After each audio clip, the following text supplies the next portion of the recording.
Hello everyone.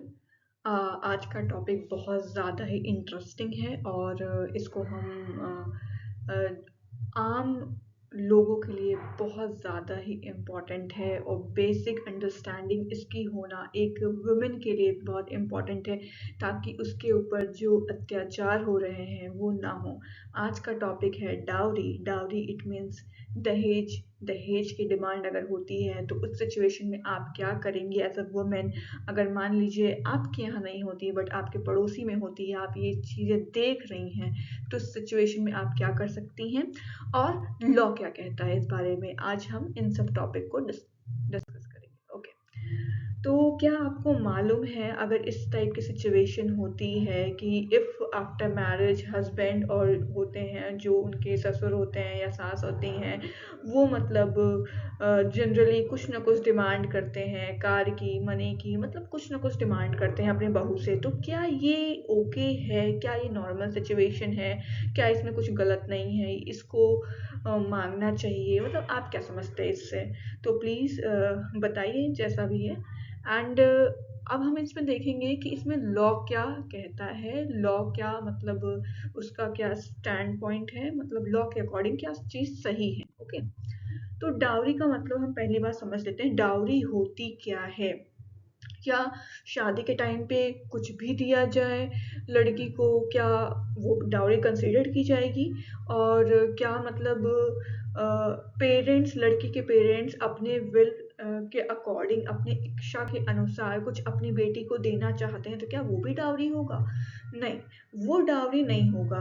Parents अगर मतलब अपनी इच्छा के अनुसार, अपने कैपेसिटी के अनुसार कुछ देते हैं अपने लड़की को या फिर जो कुछ भी देते हैं at the time of marriage, वो स्त्री धन कंसीडर किया जाएगा उस लड़की का, प्लस वो जो है डाउरी और दहेज में उसको नहीं माना माना जाएगा। डाउरी तब होता है जब dowry considered as a condition, मतलब अगर मैरिज की कंडीशन रख दी जाए कि अगर आप 5 लाख रुपए देंगे तब शादी होगी, अगर आप 20 लाख की कार देंगे तब शादी होगी, अगर कंडीशन रखी जाती, एज अ शर्त रखी जाती है, तब उस चीज को हम डाउरी कहते हैं, तब उस चीज को दहेज कहते हैं कि दहेज की मांग कर रहे हैं लड़के वाले। ठीक है, next, what does the law says? Law क्या कहता है? क्या इसके रिगार्डिंग हमारे यहाँ पे कोई लॉ बना है? बिल्कुल बना है, 1961 का है। उस टाइम ये सब चीजें बहुत होती थी, इवन आज भी ये रिलेवेंट है, मतलब होती है चीजें, बट कैसे कंट्रोल करें। ठीक है, लॉ क्या कहता है देखिए आगे। लॉ में ये है कि टेकिंग डाउरी, गिविंग डाउरी, मतलब डाउरी को लेना, देना और डिमांड करना, तीनों चीजों को पनिशेबल ऑफेंस बनाया गया है। डिमांडिंग डाउरी के लिए section 4 of dowry prohibition act में प्रोविजन है कि अगर कोई आपसे डाउरी की डिमांड कर रहा है तो उसको पनिशमेंट मिलेगी। कितनी मिलेगी? वो जेल जाएगा कम से कम 6 महीनों के लिए, और ज्यादा कहाँ तक जा सकता है, मतलब 2 साल तक वो जेल में रह सकता है। ठीक है, देन अगर फॉर टेकिंग डाउरी और गिविंग डाउरी, मतलब अगर आपने डाउरी दे दिया या आपने डाउरी ले लिया, ये दोनों सिचुएशन होती है तो सेक्शन 3 अप्लाई होगा और आपको 5 साल की सजा होगी और 15,000 तक का फाइन होगा। या तो 15,000 में या डाउरी में जो चीजें आपकी ज्यादा होगी, मतलब डाउरी की वैल्यू ज्यादा है तो वो भी आपकी फाइन में चली जाएगी, वो आपको फाइन भरना पड़ेगा। ठीक है, व्हाट टू डू? अगर आपसे डाउरी की डिमांड की जा रही है, दहेज की डिमांड की जा रही है, तो क्या आप करें? आप क्या करेंगी?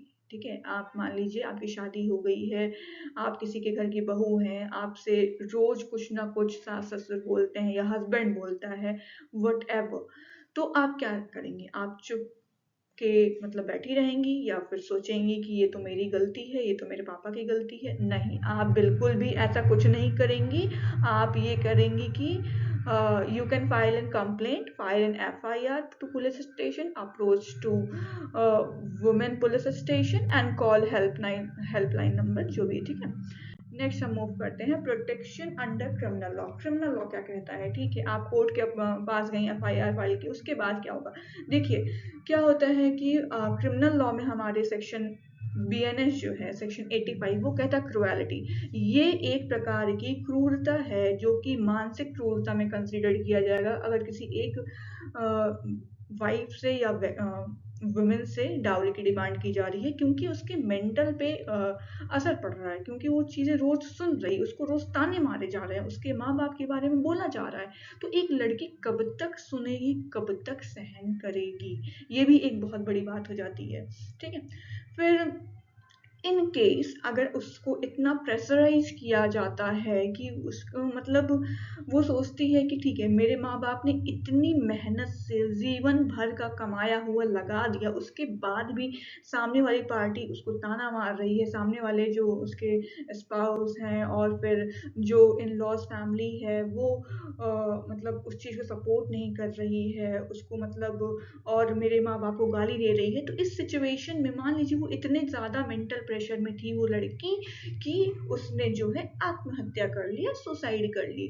तो उस सिचुएशन में सेक्शन 80 बीएनएस आता है और फिर या तो अटेम्प्ट टू सुसाइड करती है तो उसमें मतलब आपको solid punishment in the sense कि not less than 7 year which may be extend to life imprisonment, मतलब जीवन भर की उम्र कैद तक की सजा आपको हो सकती है अगर आपके घर की बहू ऐसा कुछ करने की कोशिश करती है या अटेम्प्ट टू अपने आप को मतलब मारने की, आत्महत्या करने की कोशिश करती है तब। ठीक है, तो एक बहुत बड़ा ही क्राइम है और एक बहुत बड़ा ही अपराध है डाउरी और दहेज की डिमांड। तो प्लीज़ ज़्यादा से ज़्यादा इसको अवेयर करिए, अवेयरनेस फैलाइए कि ये सब चीज़ें ना करें।